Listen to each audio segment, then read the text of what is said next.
আছেন তো নাকি? এটা কথা হইল, অলিদ ভাই গান গাইছে একটা, গানটা হলো হযরত রসুল পাক সাহেবেল আউলাদ সাল্লাল্লাহু তাআলা আলাইহি ওয়াসাল্লামের একটি শান। আরেকজন দাঁড়িয়ে বলতেছেন যে আপনারা বন্দনা গানটা গায়াই অন্য লাইনে গান গাইবেন। অন্য লাইনটা কিন্তু আমরা বুঝি। বাউল গান ছিল, আছে, থাকবে, কিন্তু বর্তমান কিছু মানুষ এখানে যে অত নেতা নেতৃবৃন্দরা আছে, এই কারণে এই কথাটি আমি কইতাছি, নয়তো কইতাম না। বর্তমান কিছু অপসংস্কৃতির নামে কিছু সমাজ সৃষ্টি হয়ে বাউল গানটাকে ধ্বংস করতে লাগছে আমাদের ময়মনসিংহ জেলায়। বর্তমান কিছু সমাজ, উত্তেজিত সমাজ, যারা বাউল গানকে ধ্বংস করছে, এটার জবাব দিতে হবে। খুব বেশি দিন নাই, বাংলাদেশ হাইকোর্টে এটা নিয়ে রিট হইতেছে, অপেক্ষায় থাকেন। কারণ বাউল গানটা ধর্মীয় সঙ্গীত ছিল, বাউল গানে মানুষ আসতো শিখার জন্য। যারা 5 ওয়াক্ত নামাজ পড়ে তারা বাউল গান শুনতো, আর এখন লজ্জায় আর বাউল গানে আসে না। ঠিক হয়ে যান, ঠিক হইলে টাকা পয়সা লাগে না বাবা। আর আমার বাড়ি খুব দূরে না, আর আমি ভয় ভয়া কেউ কথাও কই না। উচিত কথা কইতে আমার উস্তাদ সুনীল বাবু ভালোবাসে, আমিও ভালোবাসি।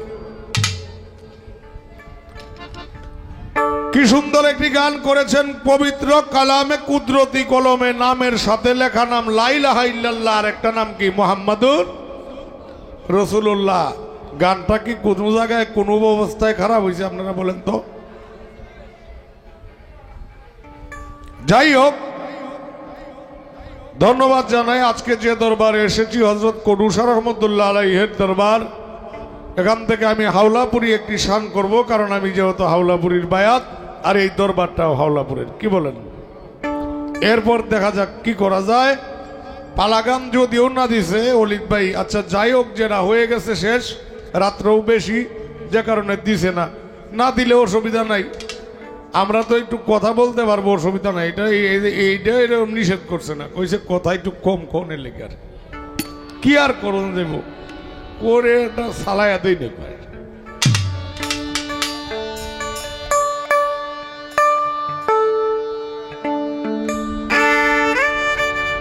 ওরে তোমারে করিতে রাজি, তোমারে করিতে রাজি, আমার সাধ্য নাই রে হাওলাই, কেমন যোগাই রে আমি, কি দিয়া মন যোগাই রে হাওলাই, কি দিয়া মন যোগাই।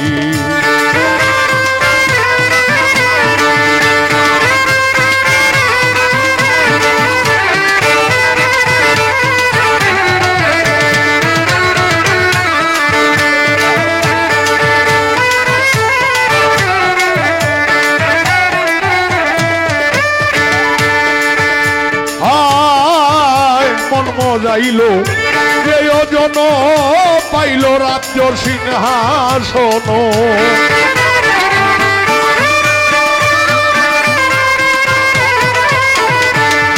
মন মজাইল যে জন পাইল রাজ্য সিংহাসন, আমি দুঃখের দুঃখী হইয়া, আমি দুঃখের দুঃখী হইয়া নগরে বেড়াই গো হাওলাই, দিয়া মন যোগাই রে আমি, দিয়া মন যোগাই নাই মুলতান, দিয়া মন যোগাই।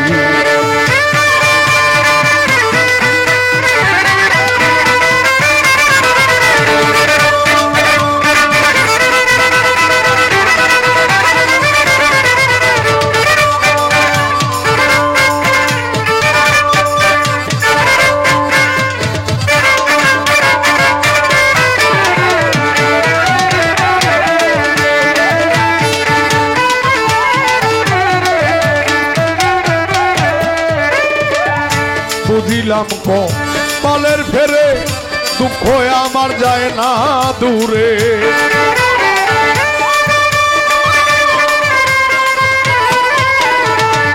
প্রাণের হাওলাই গো নাই মূল জান আমার শিবলি গয় আমার নাই মূল জান আমার আমি বুঝিলাম কপালের ফেরে দুঃখ আমার যায় না দূরে গাউসে হাওলার দয়া বিনে হাওলাই তোমার দয়া বিনে আর তো লক্ষ্য নাই গো হাওলাই কেমন যোগাই রে আমি কেমন যোগাই রে আমি কেমন যোগাই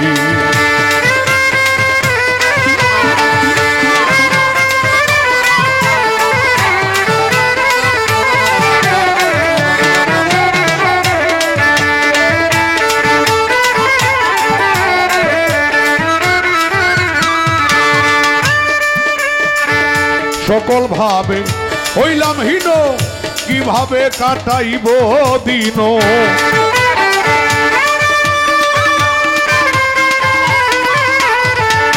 সকল ভাবে হইলাম হীন কিভাবে কাটাইব দিন আমার মতো কপাল পুরা আমার মতো কপাল পুরা এই দরবারে নাই রে হাওলাই কেমন যোগাই রে আমি কেমন যোগাই নাই মূল চান কেমন যোগাই তোমারে করিতে রাজি তোমারে করিতে রাজি আমার সত্য নাই গো হাওলাই কেমন যোগাই রে আমি কেমন যোগাই রে হাওলাই কেমন যোগাই রে আমি কেমন যোগাই ও গো হাওলাই কেমন যোগাই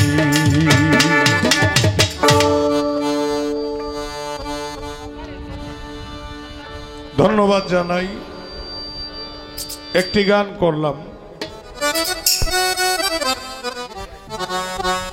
আমার তরিকতের ভাই সুমন ভাই অনেকগুলি টাকা দিয়ে সম্মান করলেন ধন্যবাদ তরিকতের আরেকজন ভাই সাজারুল খান আমাকে অনেকগুলি টাকা দিয়ে সম্মান করলেন ধন্যবাদ এখন পালাগান তো নাই টুকটাক কথা তো বলার নিষেধ নাই নাকি এটাও নিষেধ করবেন এই কারো বাজাইস না রাখ টুকটাক তো কোন যাইব নাকি হ্যাঁ বুঝছি যাই হোক একটি গান শুনলাম কুদরতি কলমে নামের সাথে লেখা নাম আমার এই বিষয়টা না শুধু আমি একটা ছোট বিষয় জানবো বলে অনেক দিন যাবত অপেক্ষা করতেছি প্রায় 8 মাস পরে অলিদ ভাইয়ের সাথে দেখা কথাটা হইল এই আমরা যে মুর্শিদের পায়ে ভক্তি দেই না আমরা যারা মুরিদেরা দেই না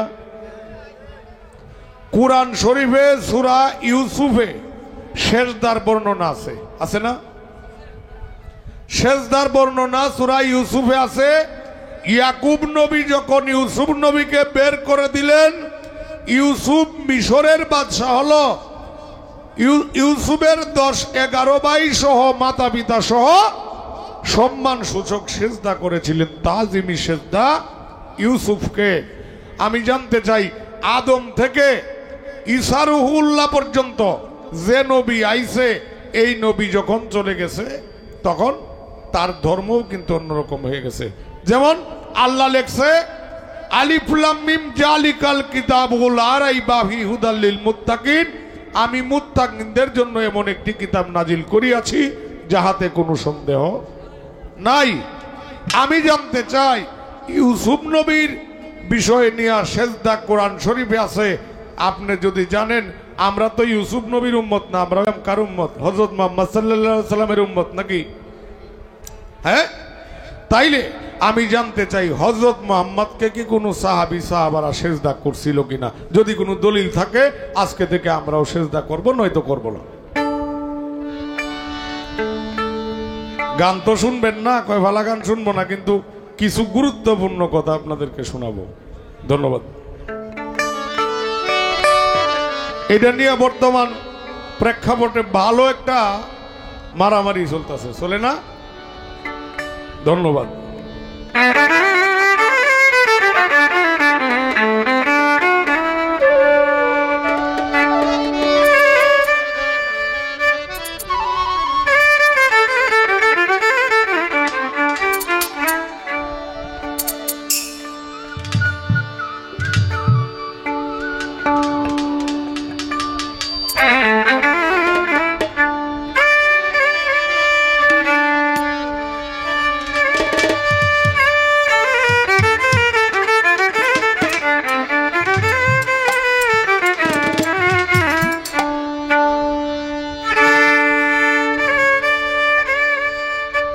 ও নইলে মুর্দা সাকি এমন হয়,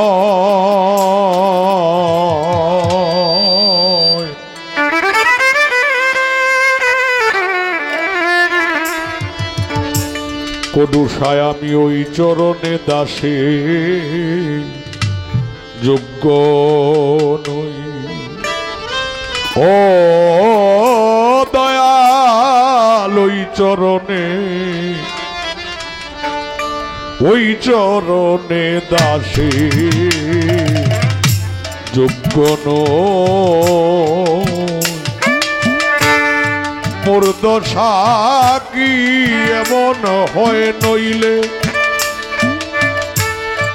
মোর দশা কি এমন হয়, ওই চরণে দাসে যোগ্য নই।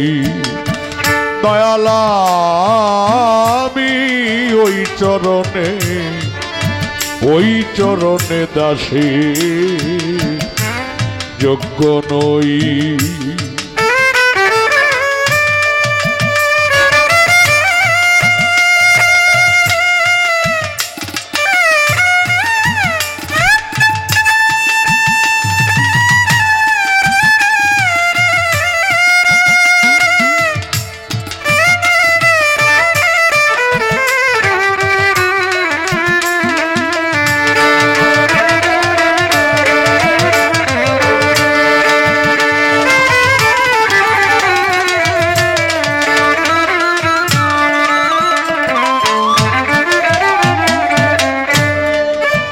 ও দয়াল ভাব জানি নে, প্রেম জানি নে, দাসী হতে যাই চরণে। দয়াল আমি ভাব জানি নে, প্রেম জানি নে, দাসী হতে যাই চরণে। ভাব দিয়ে ভাব রাখলে মনে দয়া,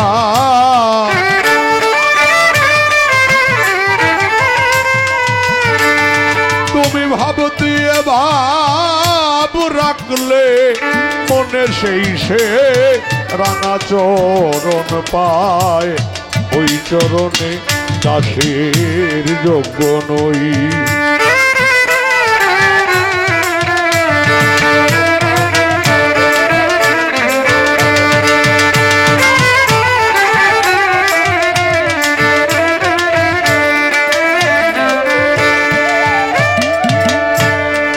ও দয়াল নিজ গুণে পদার বিন্দু দেন যদি সাই দীনবন্ধু। ও তুমি নিজ গুণে পদার বিন্দু দেন যদি সাই দীনবন্ধু তবেই তোরি ভব সিন্ধু আমি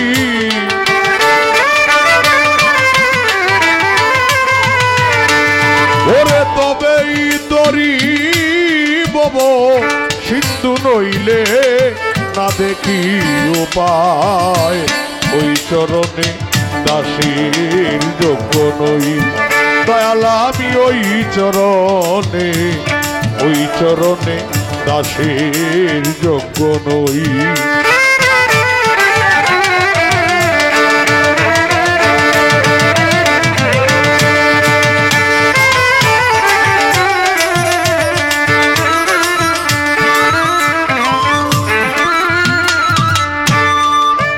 ও দয়াল মহল্লা পাশানি ছিল প্রভু চরণ ধরিয়ে মানবী হলো ও মনহল লাপাশানি ছিল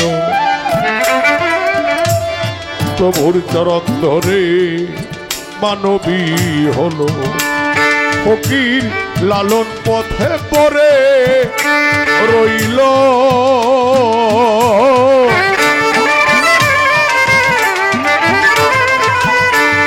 ফকির লালন পথে পরে রইল যা করেন সাই দয়াময় চরণে দাসীর যোগ্য নই তালা আমি ওই চরণে দাসীর যোগ্য নই নইলে মোর দশা কি এমন হয় নইলে মোর দশা কি এমন হয় ওই চরণে দাসীর যোগ্য নই তাহলে আমি ওই চরণে দাসীর যোগ্য নই তাহলে আমি ওই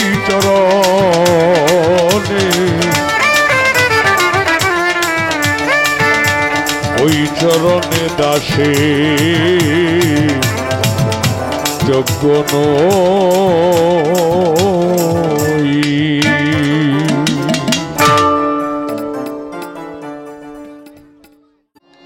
রেখে গেছেন। কথাটা হচ্ছে এই যে হযরত ইউসুফ আলাইহিস সালাম একজন আল্লাহর পয়গাম্বার ছিলেন, কিন্তু আল্লাহ পাক রব্বুল আলামিন ইয়াকুব আলাইহিস সালাম এবং ইউসুফ আলাইহিস সালামের মা ও তার 11 ভাইকে দিয়ে ইউসুফকে সেজদা করিয়েছিলেন। এটা হচ্ছে তাজিমি সেজদা, সম্মানী সেজদা। এখন এটার কথা কোরআনে আসছে।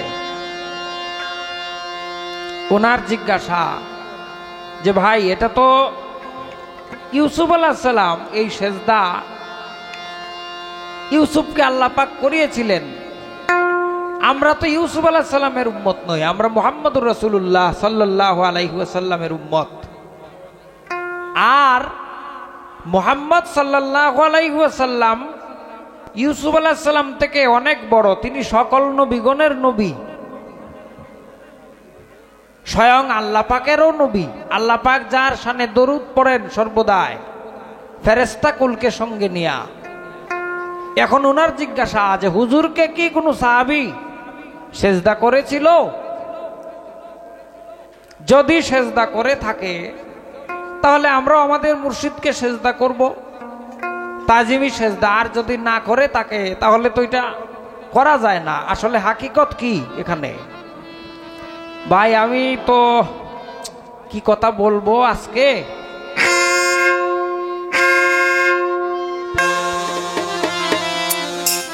এই হারমোনিয়ামটা ধরেন, স্কেল ডাকছে।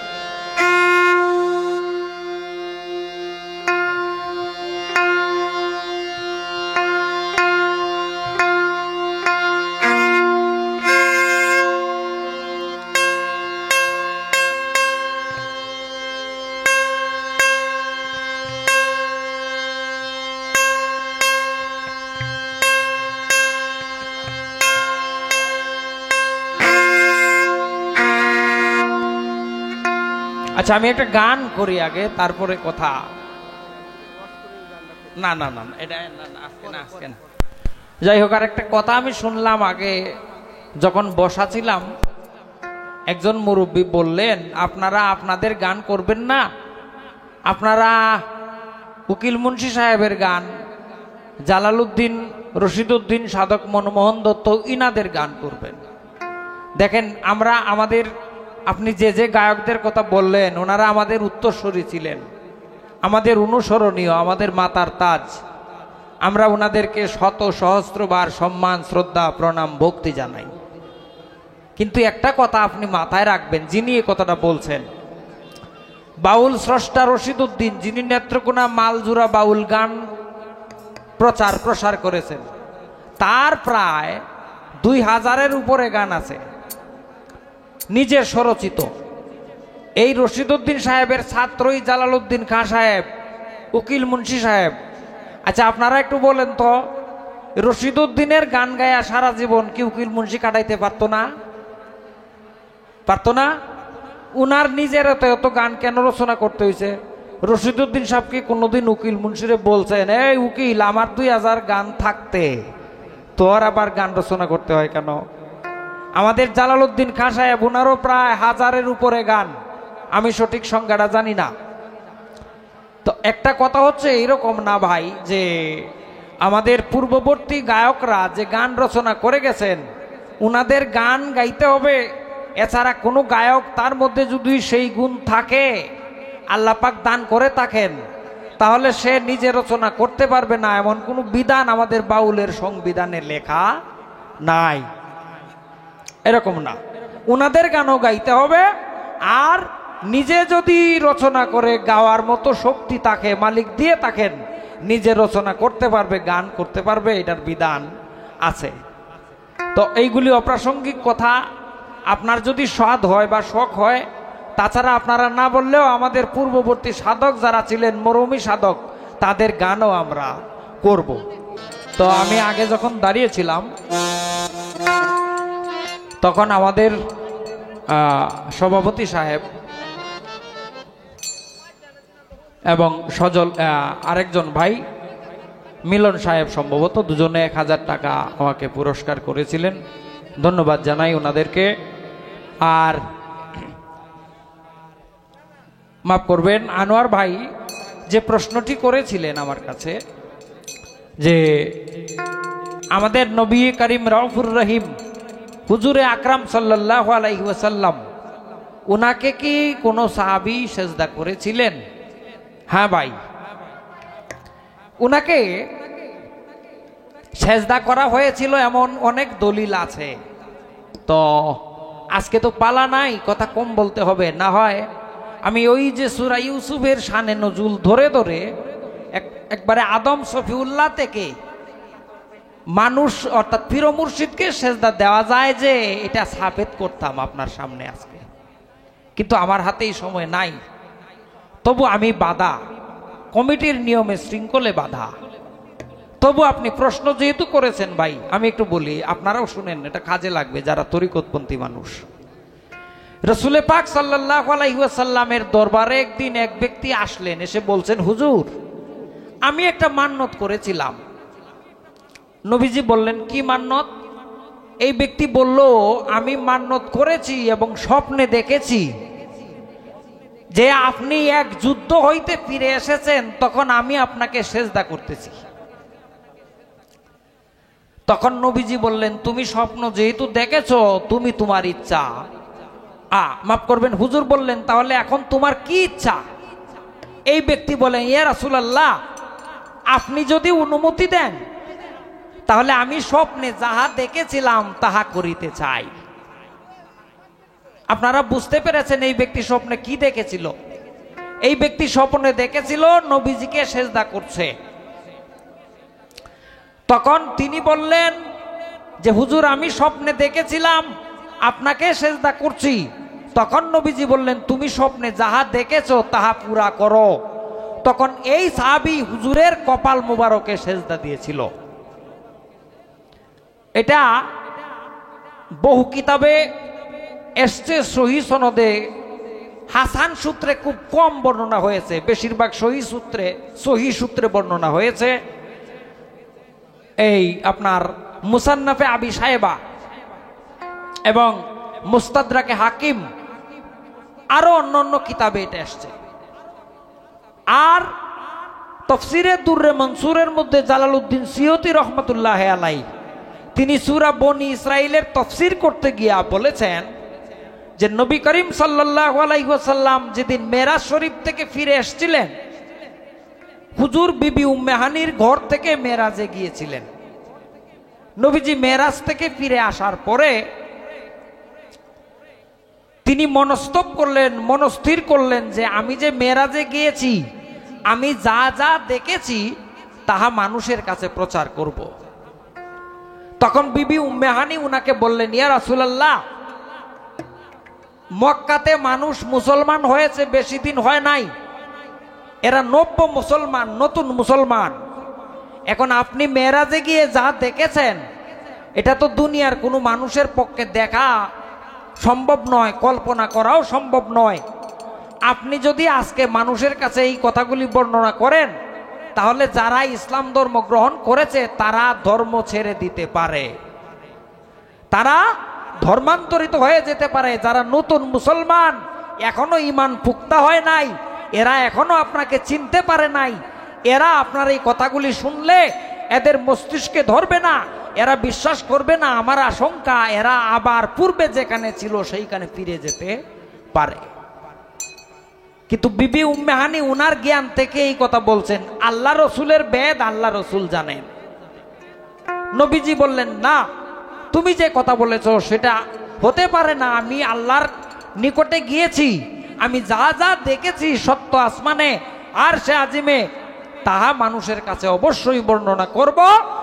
আর আমার কাজ হচ্ছে মানুষের কাছে বর্ণনা করা। এই কথাগুলির উপর ভিত্তি করে হেদায়েত দান আল্লাহ পাক করবেন। উম্মে হানি নবীজিকে বলতে দিচ্ছেন না, আর নবীজি বলবেন এমন একটা অবস্থায় উম্মে হানি হুজুরকে ধরে রেখেছেন। হুজুরের গায়ে তখন একটি কম্বল মুবারক ছিল, কারো কারো মতে হুজুরের গায়ে চাদর মুবারক ছিল। যখন উম্মে হানি কম্বলটা হুজুরকে জড়িয়ে ধরে রেখেছেন, তখন কম্বল উম্মে হানির হাতে রয়ে গেছে, নবীজি চলে গেছেন, উম্মে হানি বুঝতে পারে নাই। 1-2 সেকেন্ড পরে যখন দেখে কম্বলটা রয়ে গেছে উম্মে হানির হাতে, হুজুর চলে যাচ্ছেন, উম্মে হানি হুজুরকে ধরে রাখতে পারে নাই। যখন হুজুর ঘর থেকে বাহির হয়ে যাচ্ছেন, উম্মে হানি তাকিয়ে দেখে নবীজির পবিত্র নুরানি চেহারার মধ্যে 7 তবক আসমান জমিন দেখা যায়। এমন অবস্থা দেখে বিবি উম্মে হানি নবী করিম সাল্লাল্লাহু আলাইহি ওয়াসাল্লামের কদম মুবারকে আল্লাহু আকবার বলে সেজদা করেছিলেন। তো ভাই, এটা দুররে মনসুরের মধ্যে আছে, জালালউদ্দিন সিয়ুতি বর্ণনা করেছেন। তো এখন নবী করিম সাল্লাল্লাহু আলাইহি ওয়াসাল্লাম হচ্ছেন আল্লাহ পাকের নূর, তিনি সকল ইলমের ইলম, তিনি হচ্ছেন স্বয়ং ইলমে বেলায়েত, তিনি স্বয়ং ইলমে লাদুনি। যে সমস্ত ওলিয়ে মুকাম্মেলগণ কঠোর সাধনা করে এই ইলম হাসিল করতে পেরেছে, যে সমস্ত ওলি আল্লাহগণ নবী করিম সাল্লাল্লাহু আলাইহি ওয়াসাল্লামের সঙ্গে নিজেকে মিশিয়ে দিয়ে নায়েবে নবী হয়ে গেছেন, আল্লাহ রসুলের বন্ধু হয়ে গেছেন, ওই সমস্ত ওলিগণকে, ওই সমস্ত পীর মাশায়েখগণকে যখন আপনি সেজদা করবেন, তখন যাকে আপনি সেজদা করতেছেন তিনি তো নিমিত্ত মাত্র, প্রকৃততেই সেজদাটা আল্লাহ আল্লাহ রসুলেই পাবেন। এই জন্য কামেল মুকাম্মেল মুর্শিদকে সেজদা করা দুরস্ত আছে। এটা তাজিমি সেজদা, তাবুদি সেজদা নয়। এই সেজদার বিপক্ষে কোনো হক্কানি আলেম যান নাই। বর্তমান কয়েক যুগ ধরে কিছু আলেম এটার বিরোধিতা করতেছেন, অতীতের কেউ এটার বিপক্ষে যান নাই। যাই হোক, এটা এখানে রইল। অর্থাৎ তাজিমি সেজদা যদি আপনি করেন, এটা তাবুদি সেজদা নয়। সেজদা 2 প্রকার। একটা হচ্ছে নামাজের নিয়তে সেজদা, এটা খাসভাবে আল্লাহ পাককে করা হয়, এটা হচ্ছে তাবুদি সেজদা, কৃতজ্ঞতার সেজদা। আর ওলিয়ে কামেলগণকে, পীর মাশায়েখগণকে যে সেজদা করা হয়, এটাকে ফার্সিতে কদম বুঝি বলে, কদমের মধ্যে চুম্বন করা, এটা হচ্ছে তাজিমি সেজদা, এটা সুন্নত। রসুলে পাককে সাহাবায়ে কেরাম করেছেন, প্রত্যেক ওলি আবদালগণকে যার যার ভক্ত শিষ্যগণ করেছেন। যথেষ্ট দলিল, যথেষ্ট কিতাবাদিতে রয়ে গেছে। এটার উপরে আলোচনা করলে গান গাওয়ার সময় আর পাওয়া যাবে না।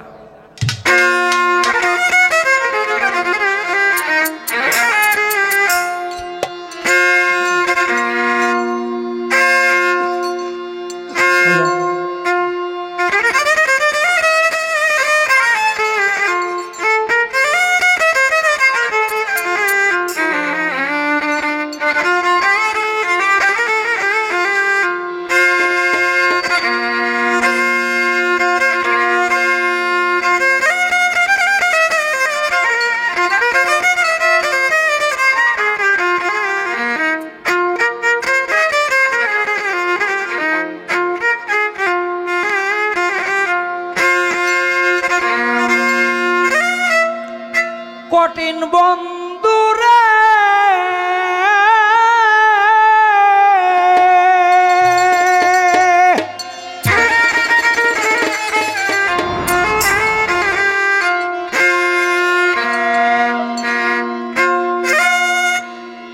ও বন্ধু সুখে না রহিতে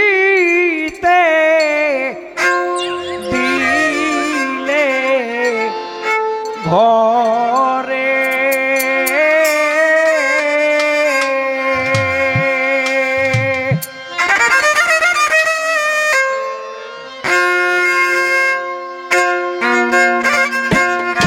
করলে মুরে পাগলিনী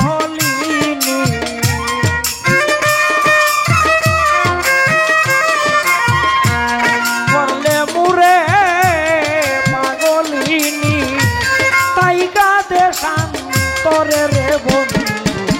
ছোট করে ছোট করে সুখে না রহিতে রে দিলে গো সুখে না রহিতে দিলে ঘরে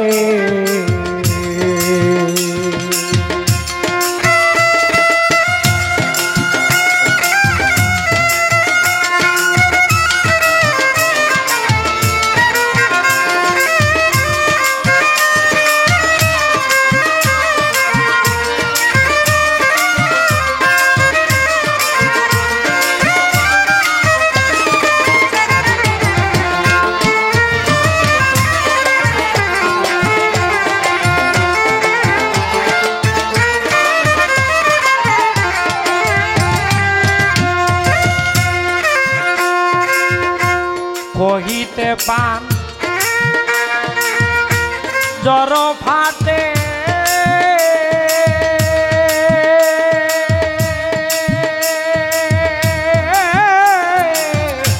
মুখে নাহিরা নিরবধি ডাকলাম রে কত ফিরিয়া যা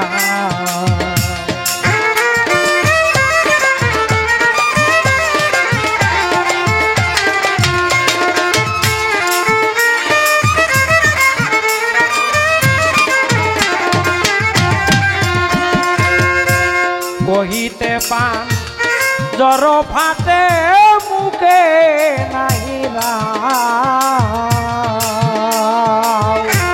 নিরবধি ডাকলাম রে কত ফিরিয়া নয়ন ভরিয়া রে একদিন নয়ন ভরিয়া একদিন না দেখিলাম তোরে রে বন্ধু সুখে না রহিতে দিলে গো সুখে না রহিতে দিলে গো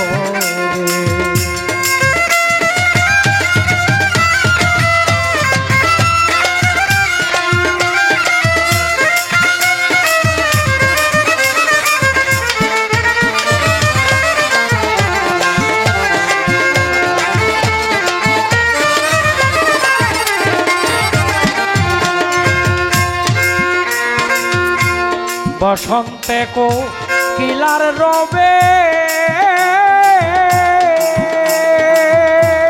হায় রে আমার মন হইল উতালা যৌবনে সহিব রে কত তোর বিরহে জ্বালা রে তোর বিরহের জ্বালা বসন্তে কো কিলার রবে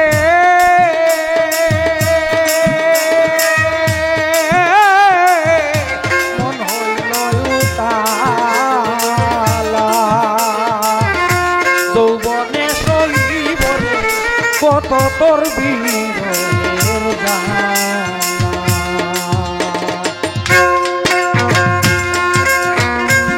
স্থিতি নাই নোয়া পাখি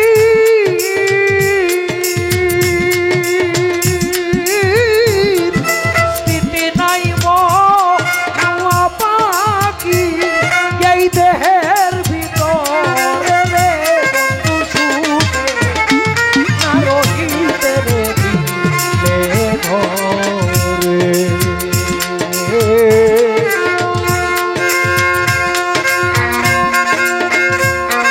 তোকে না রহিতে রে দিলে ঘরে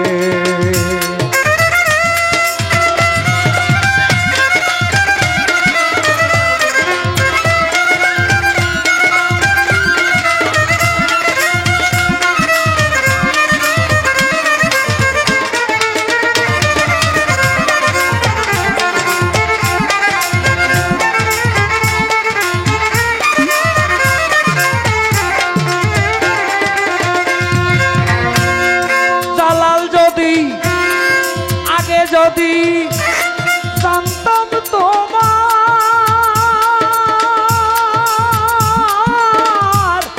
এমন কঠিন হিয়া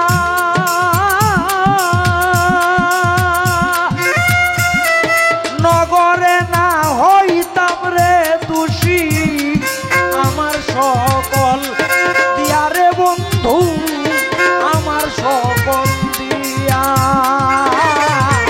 বসন্তে জ্বালালি রে ফুল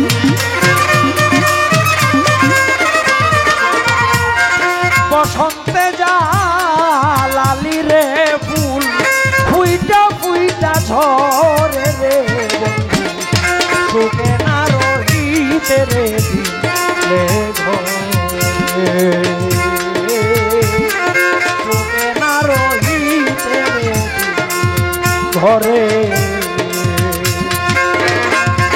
কঠিন বন্ধু রে